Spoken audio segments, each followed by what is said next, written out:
Tribunal बने हुए तो उसके एक अध्यक्ष भी थे, वो रिटायर्ड जज थे, एक जज ने इस्तीफा दे दिया। आप ठीक कह रहे हैं, बिल्कुल सही बात है। इसमें वो पर्सनल रीजन की वजह से नहीं दिया है, निश्चित रूप से वो इस पूरे सिस्टम से जो इलेक्शन हुआ है और जो वोट कटे हैं उसके बाद में जो व्यवस्था चल रही है उससे शायद वो दुखी होंगे। उनकी कौन सा अंतरात्मा कह रही होगी भाई ये काम बंगाल में गलत हुआ है। मेरा अपना मानना है कि उसी लिए उन्होंने जो है रिजाइन किया है। देखो आप ठीक कह रहे हैं कि जिस व्यक्ति का नाम ही वोटर लिस्ट से काट दिया गया हो, उम्मीदवार है, वो तो गनीमत था कि सुप्रीम कोर्ट पहुंच गया, वो उम्मीदवार भी है और सुप्रीम कोर्ट पहुंच गया तो सुप्रीम कोर्ट ने भी एक अच्छा काम कर दिया कि ट्रिब्यूनल से कह दिया भाई तुरंत डिसाइड करिए इसको। ट्रिब्यूनल ने डिसाइड कर भी दिया और उसके पक्ष में दिया कि भाई नहीं वोट ये गलत काटा गया है। अब वो कैंडिडेट चुनाव लड़ा, वो जीत भी गया, तो इसकी वजह से बीजेपी जो है और इलेक्शन कमीशन नाराज होगा कि भाई तुम लोगों ने जो इसको वोट बढ़वा दिया। ये रीजन भी हो सकता है, इसी वजह से इस्तीफा ये रीजन भी हो सकता है कि इसमें कोई एक संस्था जिम्मेदार नहीं है। सबसे बड़े इसमें खलीफा कोई अगर हैं काम कराने, वो तो प्रधानमंत्री जी हैं। उसके साथ में फिर मिलकर के इलेक्शन कमीशन ने, CBI ED जैसी संस्थाओं ने और वो मीडिया ने, जो मीडिया बिका हुआ है, जो कि सिर्फ सरकार की बात दिखाता है, विपक्ष की बात दिखाते ही नहीं है, उस मीडिया ने, उसके अलावा हिंदूवादी संगठनों ने और बाबाओं ने, इन सब ने मिल करके ऐसा काम किया है कि ममता बनर्जी को घेरा और घेर करके उनको चुनाव हरवा दिया, ईमानदारी से नहीं बेईमानी से। नमस्कार, मैं DS गौतम और आप देख रहे हैं HNP न्यूज। हमारे साथ हैं पूर्व जज संजीव कुमार जी। सर, कैसे देख रहे हैं जिस तरह से बंगाल का जो चुनाव लड़ा गया, आज से पहले इस तरह का कोई चुनाव नहीं हुआ, अलग तरह का तंत्र पैदा हो गया, इसे कैसे देख रहे हैं? कि शायद इंडिया में लोकतंत्र के तहत तो ये काम नहीं हो सकता, कोई और तंत्र इंडिया में चल रहा है लोकतंत्र की आड़ में। नाम तो लोकतंत्र है हमारे देश में, लोकतंत्र व्यवस्था हम अपना रहे हैं, लेकिन सरकारें, इलेक्शन कमीशन और बाकी संस्थाएं जैसा काम कर रही हैं और किया है बंगाल में, ये इस बात का सबूत है कि शायद लोकतंत्र हमारे देश में बचा नहीं। क्योंकि लोकतंत्र के लिए सबसे इम्पोर्टेंट बात क्या होती है कि इलेक्शन फ्री एंड फेयर हो। क्योंकि इलेक्शन अगर फ्री एंड फेयर नहीं होंगे, स्वतंत्र निष्पक्ष नहीं होंगे, तो जो लोग चुने जा रहे हैं उनको जनता का प्रतिनिधि कह ही नहीं सकते। तो जनता के प्रतिनिधि होते हैं, जनता जिनको चुन करके भेजती है वही शासन सत्ता को संभालेंगे। ये लोकतंत्र की हमारी व्यवस्था है, पूरे वर्ल्ड में ये व्यवस्था जहाँ लोकतंत्र है मौजूद। लेकिन जब इलेक्शन ही फ्री फेयर नहीं हो रहे और उसमें इतनी सारी धांधलियाँ होने की संभावना पहले जताई जा रही थी, SIR के रूप में इलेक्शन कमीशन ने जो नई व्यवस्था शुरू करी वोट काटने की, वोट चोरी करने की, वो अपनी जगह है और 27 लाख और 60 लाख अलग वोट, 90 लाख के आसपास वोट करीब कट गए। अब वो कुछ लोग कुछ बताते हैं भाई इलेक्शन कमीशन के 60 लाख वोट करीब वो हैं जो कि वहाँ से कहीं ट्रांसफर होकर चले गए या मर गए या मिल नहीं रहे। तो सवाल ये है कि अगर वो ट्रांसफ़र हो गए, मर गए, तो जिंदा भी तो लोग होते हैं, नए वोट भी तो बढ़ते हैं। मतलब क्या किसी राज्य में 5 साल में या जब भी पहले इलेक्शन हुए होंगे उसके बाद में नए वोटर भी तो बनते हैं, वो वोटर क्यों नहीं बने? संख्या कम क्यों हो रही है? अगर लोग कहीं चले गए तो पहली बार गए हैं क्या? उससे पहले तो कहीं गए होंगे। तो एक बार और बताते हैं, अगर वोटर कहीं दूसरी जगह शिफ्ट भी कर जाता है उसके बावजूद ही वोट वहीं रह सकता है, तो वो उसका अधिकार है। वोट वो चाहे अपना वहाँ रखे, चाहे अपने अस्थायी प्लेस पर रखे। टेम्परेरी जाते हैं अपना काम करने के लिए, बंगाल से बहुत से मजदूर लोग आते हैं, इसका मतलब ये नहीं वोट वहाँ से काट दिया जाए। तो जो भी रणनीति इनकी रही, वोट काट दिए गए और सुप्रीम कोर्ट ने अपनी भूमिका इसमें नहीं निभाई। उसकी वजह से ये लोकतंत्र बंगाल में शायद लोकतंत्र प्रणाली के तहत काम नहीं हुआ है, ऐसा सब लोग कह रहे हैं, ऐसा मेरा भी मानना है। तो कोलकाता हाई कोर्ट है, वहाँ के जो कुछ जो पूर्व जजों की एक कमेटी बनाई गई थी SIR के मामलों को देखरेख के लिए, उनमें से जो पूर्व जज हैं उन्होंने इस्तीफा दे दिया, शाम को उन्होंने इस्तीफा दिया है। देखिए, ये जो बताया आपने, हुआ ये था कि सुप्रीम कोर्ट की देखरेख में SIR को चैलेंज कर रखा, तो काम चल रहा था और सुप्रीम कोर्ट ने उसमें कुछ किया नहीं। लेकिन सुप्रीम कोर्ट ने एक काम जरूर किया था। क्या किया था कि उन्होंने जो वोट काटे गए थे 30 लाख के आसपास पहले लॉजिकल डिस्क्रिपेंसी के तहत, उसमें उन्होंने जो जजेस थे वहाँ के, जो मजिस्ट्रेट और सेशन जज, डिस्ट्रिक्ट जज थे, डिस्ट्रिक्ट जज लेवल के, उन जजों को आसपास से लेकर के वहाँ पर उस प्रक्रिया में लगाया गया कि लॉजिकल डिस्क्रिपेंसी के बारे में ये जज डिसाइड करेंगे। और उन्होंने डिसाइड भी किया, उसके बावजूद भी 27 लाख वोट लास्ट में कट गए। उसके बाद एक ट्रिब्यूनल बनाया गया, कई ट्रिब्यूनल बनाए गए जिसमें 17 के आसपास, 17-19 के आसपास ट्रिब्यूनल थे जो उनकी अपील सुनेंगे जिनकी 27 लाख वोट कट गए थे। लेकिन वो अपीलों की सुनवाई भी नहीं हो पाई जब इलेक्शन शुरू हो चुके थे, तो बेकार बात रही। सुप्रीम कोर्ट ने भी 27 लाख वोटों को डालने के लिए अंतरिम राहत भी नहीं दी उन्होंने, और सुप्रीम कोर्ट तो यहाँ तक कह दिया कि 27 लाख वोट नहीं दे पाएंगे तो क्या होगा, अगली बार वोट देना। तो ये बड़ा दुर्भाग्यपूर्ण स्टेटमेंट सुप्रीम कोर्ट का था, जहाँ एक वोट से 10 वोट से 50, 100, 1000 वोट से सरकार कैंडिडेट हार की जीत हो जाती है। वहाँ सुप्रीम कोर्ट को 27 लाख वोट देना भी ना देना भी उसको इम्पोर्टेंट नहीं लगा। ये लोकतंत्र के खिलाफ सुप्रीम कोर्ट का डिसीजन कमेंट था। जहाँ तक आपने बताया कि उसी जो ट्रिब्यूनल बने हुए थे उसके एक अध्यक्ष भी थे, वो रिटायर्ड जज थे, तो वो जज ने कल इस्तीफा दे दिया। आप ठीक कह रहे हैं, बिल्कुल सही बात है। इसमें वो पर्सनल रीजन की वजह से नहीं दिया है, निश्चित रूप से वो इस पूरे सिस्टम से इलेक्शन हुआ है और जो वोट कटे हैं उसके बाद में जो व्यवस्था चल रही है उससे शायद वो दुखी होंगे। उनकी कौन सा अंतरात्मा कह रही होगी भाई ये काम बंगाल में गलत हुआ है। मेरा अपना मानना है कि उसी उन्होंने जो है रिजाइन किया है। इसमें अगर उन्हें पर्सनल रीजन लिखा भी है तो डर की वजह से लिखा होगा, मोदी जी की वजह से, अदरवाइज उन्होंने दिया इसी वजह से रिजाइन है कि ये व्यवस्था पूरी गलत है। एक और रीजन है कि जिन्होंने इस्तीफा दिया है उन्होंने कांग्रेस पार्टी के एक उम्मीदवार थे, उनका भी वोटर लिस्ट से नाम कटा था, उन्होंने उनका वोटर लिस्ट में दोबारा से नाम जोड़ा था, उसके बाद वो व्यक्ति चुनाव जीता भी है बंगाल में। आप उसकी बात कर रहे हैं, वो सुप्रीम कोर्ट भी गया था। उससे पहले वो सुप्रीम कोर्ट गया, सुप्रीम कोर्ट ने स्पेशल ऑर्डर पास किया कि ये कैंडिडेट है और आप इनको जल्दी से जल्दी 24 आवर में 40 आवर में डिसाइड करके दीजिए। तो वो केस ऐसा था, 2-3 केस और भी थे जो सुप्रीम कोर्ट के ऑर्डर की वजह से ट्रिब्यूनल में गए और ट्रिब्यूनल ने तुरंत डिसाइड भी किया। ये वही केस था। तो देखो आप ठीक कह रहे हैं कि जिस व्यक्ति का नाम ही वोटर लिस्ट से काट दिया गया हो, उम्मीदवार है, वो तो गनीमत था कि सुप्रीम कोर्ट पहुंच गया, वो उम्मीदवार भी है और सुप्रीम कोर्ट पहुंच गया। तो सुप्रीम कोर्ट ने भी एक अच्छा काम कर दिया कि ट्रिब्यूनल से कह दिया भाई तुरंत डिसाइड करिए इसको। ट्रिब्यूनल ने डिसाइड कर भी दिया और उसके पक्ष में दिया कि भाई नहीं वोट ये गलत काटा गया है। अब वो कैंडिडेट चुनाव लड़ा, वो जीत भी गया। तो इसकी वजह से बीजेपी जो है और इलेक्शन कमीशन नाराज होगा कि भाई तुम लोगों ने जो इसको एक वोट बढ़वा दिया। ये रीजन भी हो सकता है, इसी वजह से इस्तीफा ये रीजन भी हो सकता है। इसके अलावा ये भी होगा, तो वो देख रहे होंगे कि 27 लाख वोट कट गए, कुछ कोई बात नहीं है, आम बात नहीं है। ऐसा कभी हुआ है? मैं बता रहा हूँ आपको कि ये इलेक्शन आज़ादी के बाद से नहीं हो रहे हैं, इलेक्शन आज़ादी से पहले भी होते थे देश में, सरकारों से पहले भी बनती थी। जो अंग्रेजों गवर्नर जनरल हुआ करते थे उनकी देख रेख में, अंग्रेजों की देख रेख में हमारे सेंट्रल असेंबली और प्राइमरी असेंबली हुआ करती थी, वहाँ इलेक्शन जीत के आया करते थे। आपको पता होगा कि 1947 में भी जो है जो जवाहरलाल नेहरू प्राइम मिनिस्टर थे उसका समझना बनना शुरू हुआ था, तो वो अंग्रेजी गवर्नर हुआ करते थे। तो मेरा कहने का मतलब ये है कि उस जमाने में भी वोट नहीं कहीं भी करते हैं। अंग्रेजों ने भी ये काम नहीं किया जो हम भारतीयों ने वो काम करके 27 लाख वोट काट के उन्होंने जो लोकतंत्र को नुकसान पहुंचाया है, इसकी मिसाल पहले कभी कहीं दुनिया में देखने को नहीं मिलती है। लेकिन जिस तरह से हमने भी पॉलिटिकल साइंस में पढ़ा है, चीज़ें देखी हैं, चुनाव आयोग का काम है 18 साल से अधिक उम्र वालों के वोटर लिस्ट में नाम जोड़ना और सही तरीके से चुनाव व्यवस्थित तरीके से कराना। जो इनके अलावा वो चुनाव का आयोग ये काम नहीं कर पा रहा है, इसकी पीछे की वजह क्या? देखिए आपने बिल्कुल ठीक बात बताई। इलेक्शन कमीशन नामी कमीशन, आगे इलेक्शन है तो इलेक्शन से रिलेटेड व्यवस्था को देखता है और संविधान में स्पेसिफिक व्यवस्था भी है। आर्टिकल 324 के आसपास सेक्शन जो आर्टिकल जो है वो इसके अधिकारों को, शक्तियों को बताते हैं।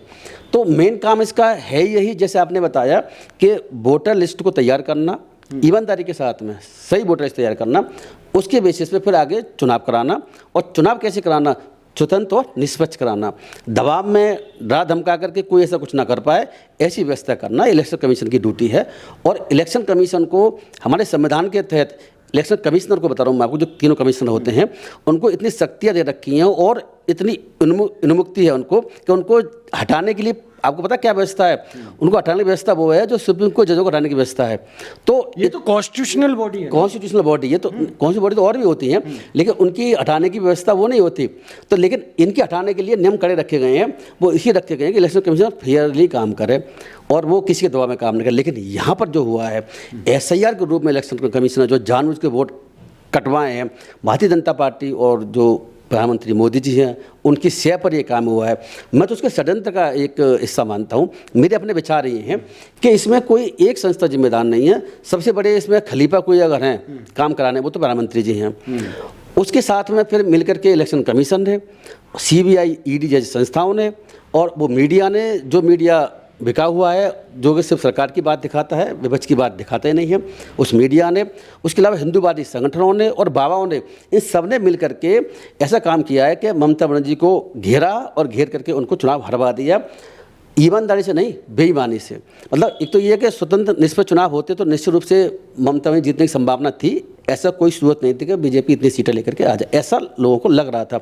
और आपने देखा हो कि जो मेरे ख्याल से जो एग्जिट पोल थे उसमें भी इतनी जीत इनको नहीं दिखाई गई थी, जबकि वो एग्जिट पोल वाले तो बीजेपी के लोग हैं, वो तो जानबूझ के पहले से बढ़ाकर रखते हैं जिससे कि बीजेपी जीतती है तो कोई किसी को कोई ऐसा आपत्ति में लगे।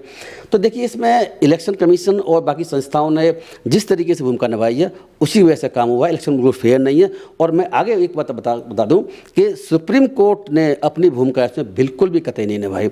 सुप्रीम कोर्ट आंख बंद कर ली जिससे कि विपक्षी पार्टियों को नुकसान हो जाए और विपक्षी पार्टियों को फायदा हो जाए।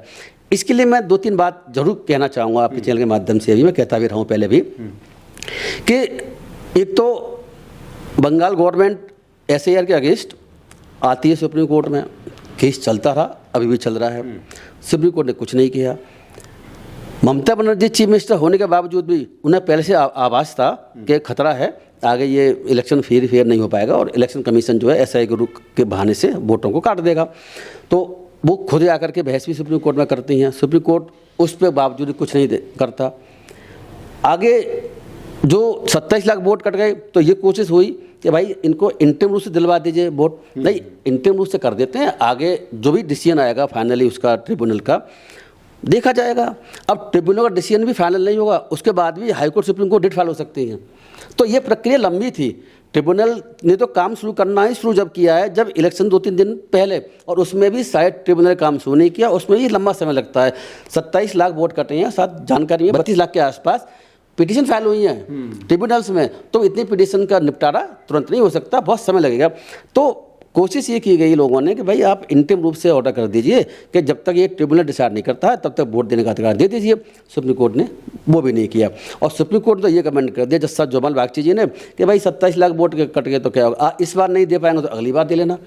ये सुप्रीम कोर्ट की अगर इस मंशा से बैठेंगे, इस सोच के साथ बैठेंगे कि अगर 27 लाख वोट इस बार नहीं दे पाएंगे तो अगली बार दे सकते हैं शायद, तो ऐसे सुप्रीम कोर्ट के पास जाने से, और ऐसे सुप्रीम कोर्ट को हम क्या कहें, ये न्यायपालिका नहीं कह सकता मैं, ये तो बिल्कुल मैं बता रहा हूँ कि अन्यायपालिका के रूप में उन्होंने काम किया सुप्रीम कोर्ट इस केस में। एक बात और मैं बता दूँ इसमें जो मुझे बड़ी आपत्तिजनक लगी, जब मैंने मीडिया में पढ़ा एक दिन पहले इलेक्शन से पहले 22 अप्रैल को, 23 अप्रैल को फर्स्ट इलेक्शन था बंगाल का, तो 22 अप्रैल को दूसरी बेंच ने, जो आप समझिए कि जो जस्टिस सूर्यकांत जी CJI और जोमाला बागची की बेंच है वो तो सुन रही है SIR के केस को। दूसरी बेंच में एक केस और चल रहा है, वो केस वो है जिसमें ED ने बंगाल में कलकत्ता में रेड की थी और ममता बनर्जी चीफ मिनिस्टर होकर के वहाँ पर आई और फाइलों को साथ अपने ले गई थी। वो केस सबको पता है। उस केस की सुनवाई एक दिन पहले होती है इलेक्शन से पहले, और उस वक्त सुप्रीम कोर्ट की दूसरे जजेज जो अलग जजेस थे, एक जस्टिस अंजारिया जी थे, एक और कोई थे, उन दोनों जजों उस एक जज ने क्या कहा कि भाई ममता बनर्जी तो ये फाइल ले गई, ऐसा किया उन्होंने, ये तो लोकतंत्र को नुकसान पहुंचा रही है, लोकतंत्र को खतरा पैदा करने वाला काम किया उन्होंने। तो इलेक्शन से एक दिन पहले ये कमेंट करना सुप्रीम कोर्ट के द्वारा बंगाल में लोगों को क्या मैसेज देगा, वोटर के दिमाग में क्या जाएगा।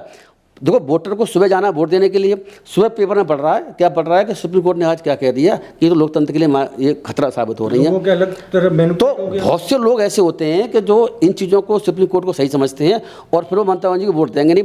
तो इसका भी रोल रहा है ममता बनर्जी को हराने में। सिर्फ ये जो संस्था हैं और भारत सरकार है और इलेक्शन कमीशन है, ED CBI तो है ही है, जो मैंने बताया, इसके अलावा सुप्रीम कोर्ट का भी बहुत बड़ा इसमें रोल है। और मैं तो कह सकता हूं कि सुप्रीम कोर्ट का सबसे बड़ा रोल इसीलिए है कि उसकी जिम्मेदारी थी, किसी और की जिम्मेदारी संविधान नहीं देता किसी को भी सिवा सुप्रीम कोर्ट और हाई कोर्टों को, कि वो डेमोक्रेसी की और लोकतंत्र की रक्षा करेंगे, संविधान को प्रोटेक्ट करेंगे, संविधान की रक्षा करेंगे।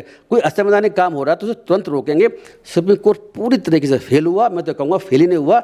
सुप्रीम कोर्ट के कमेंट्स आए हैं, जो डिसीजन आए हैं, वो चुनाव को निष्पक्ष ना कराने में मददगार साबित हुए। लेकिन इतना सब कुछ जब आप बता रहे हैं और लोग भी सवालों आज चर्चा कर रहे हैं, तो इससे सुप्रीम कोर्ट की क्रेडिबिलिटी पर सवाल खड़े हो रहे हैं। देखिए, इसीलिए तो ममता बनर्जी ने, मैंने सुना है, कह रही है कि मैं अगर मेरा बात सुप्रीम कोर्ट से नहीं बनेगी तो मैं इंटरनेशनल कोर्ट ऑफ जस्टिस जाऊंगी, जो नीदरलैंड है, वहाँ तो कुछ नहीं होगा। देखिए, मैं बता दूँ आपको कि ममता बनर्जी बेचारी क्या करें, मजबूर हैं। उनको नहीं लग रहा कि हमारे देश की न्यायिक व्यवस्था कुछ इसमें कर पाएगी। न्यायिक व्यवस्था हम देखने को मिल रहा है 14 के बाद में, हमारी न्यायिक प्रणाली पूरी तरीके से सरकार के पक्ष में झुकती हुई नजर आ रही है। हर केस में करीब करीब अगर आप जो है 100 केस निकालेंगे तो 98 केसों में आपको लगेगा कि सरकार के पक्ष में डिसीजन आ रहे हैं, जबकि डिसीजन सरकार के खिलाफ बहुत सारे उसमें आने की संभावना थी और इस तरह की चीज़ें हुई भी हैं। तो इससे एक मैसेज गया है पूरे देश में, और ममता बनर्जी के दिमाग में भी ये गया है कि मैं इनके पास सुप्रीम कोर्ट के पास खुद पर्सनल बहस कर ली। मैं एक बात बताना भूल गया चैनल में, एक चीज़ और इसमें इंपॉर्टेंट है, कोर्टों की भूमिका को देखें तो सुप्रीम कोर्ट के चीफ जस्टिस जो हैं, ये जो सूर्यकांत जी, न्यू जलपाईगुड़ी में बंगाल के में हाई कोर्ट की एक सर्किट बेंच का उद्घाटन करने गए थे। तो चीफ मिनिस्टर भी ममता बनर्जी वहाँ पर आई थी। तो ममता बनर्जी ने इनके सामने हाथ जोड़ के अपनी स्पीच में कहा कि सीजेआई साहब, लोकतंत्र को बचाइए, डेमोक्रेसी को बचाइए, आपकी जिम्मेदारी है। संविधान आपको अधिकार शक्तियाँ देता है कि आप डेमोक्रेसी को बचा सकते हैं, संविधान को आप बचा सकते हैं। ऐसे के माध्यम से और उसके माध्यम से जो चीज़ें चल रही हैं ये डेमोक्रेसी के लिए खतरा है। आप प्लीज़, उन्हें हाथ जोड़ के वहाँ पर भी कहा, उस मीटिंग में भी सुप्रीम कोर्ट के सामने पेश होकर तो कहा ही क्या केस में, पर्सनली भी जब वहाँ पर उन्हें मौका मिला तो उन्होंने वहाँ भी कहा, लेकिन सुप्रीम कोर्ट ने वहाँ पर कुछ भी नहीं कहा। मैं एक बात मुझे और आपत्तिजनक बता दूँ उस चैनल के माध्यम से, जो मुझे आपत्तिजनक इसलिए लगी कि बंगाल में इलेक्शन होने वाले हैं, ममता चुनाव लड़ेंगे, तो वो जो कोर्ट के लिए पैसा राज्य सरकार देती है, हाई कोर्ट की सर्किट बेंच थी, भारत सरकार भी देती होगी, राज्य सरकार भी देती है, तो उस कोर्ट के लिए खूबसूरत कोर्ट बनाई गई है। इसके लिए ममता बनर्जी ने को धन्यवाद नहीं किया, ममता बनर्जी की तारीफ सूर्यकांत जी नहीं की। मैं इसमें इसीलिए कह रहा हूँ, मेरे लिए इसी चिंता का विषय है। तो उससे ही 4 दिन पहले जब उत्तर प्रदेश में उद्घाटन करने डिस्ट्रिक्ट कोर्ट का किसी में आए, किसी शहर में, तो वहाँ पर योगी आदित्यनाथ जी भी थे और सूर्यकांत जी भी थे। तो उन्होंने योगी आदित्यनाथ की कोर्ट अच्छा बनाने में बहुत तारीफ करी। मुझे बताओ, डिस्ट्रिक्ट कोर्ट के, हाई कोर्ट के नई कोर्ट अच्छी हो सकती हैं जो अब बन रही है, तो आप उसकी तारीफ क्यों नहीं कर रहे हैं? में भी की वहाँ आप जो है बंगाल में तारीफ ममता बनर्जी क्यों नहीं कर रहे? आप योगी आदित्यनाथ की तारीफ कोर्ट बनाने के लिए क्यों कर रहे हैं? कोर्ट तो उन्होंने ही बनवाई हाई कोर्ट सर्किट बेंच को।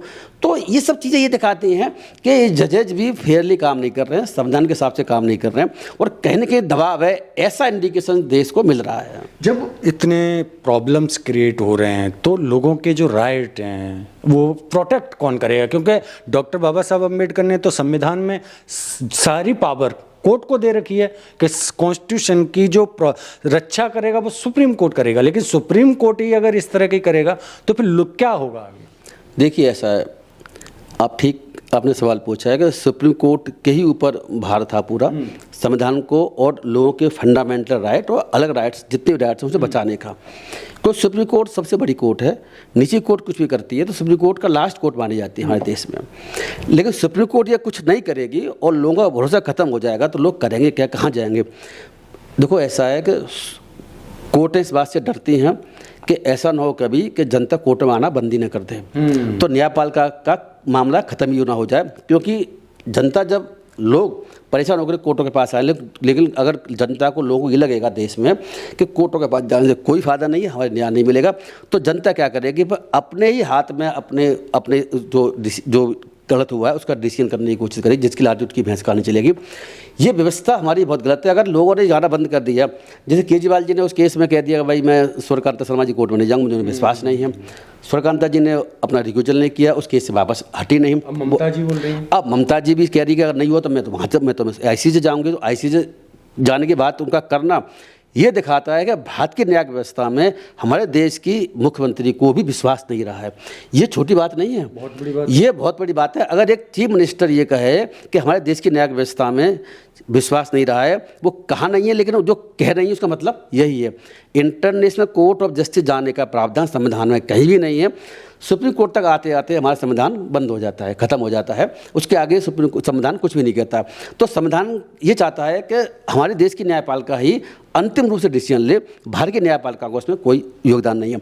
लेकिन जब करें क्या कि जब लोगों को ये लगता है कि हमारे साथ न्याय नहीं हो रहा है और लगातार न्याय नहीं हो रहा है और पूरी सरकार ही बदली जा रही है और पूरे वोट की चोरी हो रही है, तो ऐसी स्थिति में लोग फिर सोचने को मजबूर होंगे। ये न्यायपालिका के लिए बहुत ही गंभीर मसला है। अगर लोग ऐसे सोच लेंगे तो न्यायपालिका किसी दिन खत्म ही हो जाएगी। न्यायपाल के जो देश को नहीं बनेगी, लोग अपने हाथों में न्याय करना शुरू कर देंगे। लेकिन ममता बनर्जी जी ने जिस तरह से बोला है अंतर्राष्ट्रीय कोर्ट जाने का, अंतर्राष्ट्रीय कोर्ट तो ज़्यादातर जैसे ह्यूमन राइट की बातें करता है, अंतर्राष्ट्रीय लेवल पे ह्यूमन राइट का जहाँ पर उल्लंघन हो रहा है, तो क्या बंगाल में ह्यूमन राइट का उल्लंघन हुआ है? क्योंकि लोगों की हिंसा, देखिए हिंसा तो हुई है, हिंसा दोनों तरफ से हो रही है, हिंसा दोनों तरफ से हो रही है, उनके लोग भी मारे जा रहे हैं और उनके लोग ही मारे जा रहे हैं। यहाँ पे ह्यूमन राइट का वॉयलेशन हो रहा है, दो तरफ से मारे जा रहे हैं। मैं उसको इस तरीके से ह्यूमन राइट के वायलेशन नहीं कहूँगा। अभी ऐसी कोई खबर नहीं आ रही है हमें कि सरकार जो है वो पुलिस वाले या अधिकारी या बीजेपी के सरकार के लोग ही उनको गोली मार रहे हैं। जो उसके बाद हिंसा हुई है, उससे पहले भी हिंसा हो सकती थी और जगह हिंसा होती रही है। मैं अभी ऐसा नहीं कह सकता कि ये हिंसा में इतना ह्यूमन राइट का वायलेशन हो रहा है और सरकार के द्वारा हो रहा है कि जिससे कि इंटरनेशनल कोर्ट का रास्ता खुल जाए। तो जहाँ तक ह्यूमन राइट वायलेशन का सवाल है, तो ह्यूमन राइट का वायलेशन तो बिल्कुल हो सकता है और देश में ह्यूमन राइट का वायलेशन हो भी रहा है। लेकिन कोर्ट में तो तभी जा सकते हैं। हाँ, देखो बात ठीक है आपकी, लेकिन उसकी बहुत सारी चीज़ें हुआ करती हैं। अभी चीज़ें मुझे लगता है कि वहाँ तक पहुँची है बंगाल के इलेक्शन के मामले में कि ICJ की तरफ रुख करना चाहिए। मुझे ऐसा लगता है कि वहाँ जाने से कोई फ़ायदा नहीं होगा। मैं बताऊँ क्यों फ़ायदा नहीं होगा, क्योंकि मुझे ऐसा लगता है मोदी जी का वहाँ भी प्रभाव है। ट्रंप के लिए विचार करके आते हैं, ट्रंप को यहाँ बुला करके गुजरात में अपना इलेक्शन से पहले जब हार गए थे तब यहाँ पर उनकी मीटिंग करवाते हैं, तगड़ा माहौल बनवाते हैं। अब जब बंगाल में इलेक्शन हुए हैं तो बंगाल के इलेक्शन के मोदी जी को बधाई दे रहे हैं तो ट्रंप जो है स्टेट के इलेक्शन के लिए ये तो चिंता की बात है ना कि स्टेट के इलेक्शन के लिए बधाई क्यों दे रहे हैं आप? कोई कंट्री को पूरा जीता होते हैं मोदी, बात दूसरी है। अब राज्य के इलेक्शन के बधाई दे रहे हैं, पर आपने और इलेक्शन में बधाई दी क्या? पहले इलेक्शन तो पहले भी हुए हैं ना, इसकी बधाई आप क्यों दे रहे हैं? तो ये भी एक बड़ा अजीब सी स्थिति है। इंटरनेशनल कोर्ट ऑफ जस्टिस की मैं बात इसीलिए कर रहा हूँ, कोई इंटरनेशनल कोर्ट ऑफ जस्टिस में मुझे याद पड़ता है एक जज यहाँ के बैठे हुए हैं, आज के समय एक मेंबर हैं, शायद दलवी भंडारी जी हैं, शायद जस्टिस, वो 9 साल के लिए मेरे ख्याल से चुने जाते हैं, शायद वो अभी भी हैं। तो उनको भी यहाँ से मोदी जी ने भिजवाया होगा, तो वहाँ भी पता नहीं क्या हो जाए, कुछ नहीं कह सकते। संविधान के तहत इलेक्शन फ्री एंड फेयर कराना ये संवैधानिक व्यवस्था का पार्ट है। तो संविधान का इसमें वायलेशन हुआ है, लॉ का तो वायलेशन हुआ ही है, बहुत सारी चीज लॉ का, संविधान का ही वायलेशन हुआ। और ये सरकार तो ऐसी है जो कि संविधान को रखेगी सिर पर, लेकिन उसको इस्तेमाल बिल्कुल नहीं करेगी। मैं इसमें इसलिए बता रहा हूँ आपको कि अभी तमिलनाडु में ये संविधान को ताक पर रखे हुए हैं। तमिलनाडु को आपको पता होगा कि तमिलनाडु में जो विजय थलपति तो उनको सबसे लार्जेस्ट पार्टी बनी है, लेकिन उनको गवर्नर ने बनाने से मना कर दिया, जब कोई अपना दावा क्लेम कर रहे हैं। देखिए ऐसा है कि मैं आपको बता दूं कि सुप्रीम कोर्ट में पहले बहुत सारे जजमेंट आए, बहुत सारे केसेस में ये बात चली है पहले। तो ऐसी स्थिति में सिंगल लार्जेस्ट पार्टी को बुलाया जाता है हमेशा, और सिंगल लार्जेस्ट पार्टी इस वक्त कौन है वहाँ पर? वो विजय की पार्टी है, टीवी की पार्टी है। बाकी DMK AIDMK पार्टी वो सिंगल लार्जेस्ट पार्टी है नहीं ना, उनका गठबंधन है। तो सबसे पहले दावा जो होगा सबसे पहले, तो वो कोई अलायंस किसी का नहीं है, तो सिंगल लार्जेस्ट पार्टी का होता है। सुप्रीम कोर्ट ने पहले जो जजमेंट भूल रहा हूँ उसका नाम, ऐसा ये केस में और कई केसेस में 9 जजों की बेंचों ने डिसाइड कर दिया, उसमें हुआ कई केसेस में ये बात हुई है कि भाई सिंगल लार्जेस्ट पार्टी को आप बुलाएंगे। ये जो कह रहे हैं ना कि भाई गवर्नर जो कह रहे हैं कि भाई कि आपके पास मेजोरिटी कहाँ है, हमारे उस साल लेकर के आइए, सबके बताइए कौन कौन नाम है। देखो मैं बता दूं आपको, उसकी जरूरत ही नहीं है। सुप्रीम कोर्ट पहले कई बार कह चुका है कि मेजोरिटी किसी को सरकार को है या नहीं है, उसको इसके लिए 2 फ्लोर है जो विधानसभा के पटल पर जो है जो वोटिंग होगी उससे तय होगा। गवर्नर को अधिकार नहीं है कि वो कह दे कि इनको बहुमत है, इनको बहुमत नहीं है। मैं आपको बता रहा हूँ कि ये टोटल इलीगल काम कर रहा, तो संविधान को तो सरकार ये मानती नहीं है, और संविधान को नहीं मानती है तो ये अपनी मनमर्जी से काम करती है। तो मैं बता रहा हूँ आपको कि तमिलनाडु में भी कुछ भी उल्टा हो सकता है, तमिलनाडु में कुछ भी हो सकता है। ये सरकार, क्योंकि AIDMK के साथ तो बीजेपी लड़ रही है ना, पता नहीं क्या वहाँ घोटाला हो जाए। आज तो मैंने अखबार में खबर पढ़ी है जिसमें यह है, टाइम्स ऑफ इंडिया में या किसी में और पेपर में पढ़ा हुआ है कि AIDMK ने किससे कहा है, DMK से सरकार बनाने के लिए। हाँ। तो देखो ये भी हो सकता है, तभी तो गवर्नर टाले हुए है कि DMK अगर AIDMK दोनों मिल जाएं तो सरकार बना लेंगे और टीवी के बाहर हो जाएगी, सिंगल लार्जेस्ट पार्टी बाहर हो जाएगी। ये जो मोदी जी की सरकार है ना, जब से चाहिए 2014 से संविधान को बिल्कुल नहीं मानती। जितने गवर्नर हैं वो गवर्नर आप देखिए कि जब जहाँ विपक्षी पार्टियां हैं वहाँ पर सरकारों को कितना पंगु बना दिया है। अगर विधानसभा बिल पास करती है तो उसको साइन नहीं करते। सुप्रीम कोर्ट ने डांटा, पता हुआ आपको, सुप्रीम कोर्ट ने कई राज्यों में जब डांटने के बाद में सुप्रीम कोर्ट ने ऑर्डर कर दिया, अब जो जस्टिस में इनका नाम क्या है, जो पर्दीवाला जी, कि अगर जो है आप अगर इतने 30 डेज 60 डेज में अगर साइन नहीं करते हैं तो deem to be sign bill माना जाएगा। उन्होंने ऐसा ऑर्डर कर दिया, बाद में गवाही साहब ने उसको खैर वो चेंज कर दिया, वो अलग एंगल है। तो मेरा कहने का मतलब है ये सरकार संविधान को मानने में बिल्कुल तैयार नहीं है। संविधान को बस दिखाने के लिए ये संविधान दिवस मनाते हैं, और संविधान को ये मैं बता रहा हूँ आज नहीं कल रद्दी की टोकरी में फेंकेंगे, पूरी तरीके से खत्म कर देंगे। इस पर ही मुझे कुछ शक नहीं है अगर जनता इनके खिलाफ खड़ी नहीं हुई तो।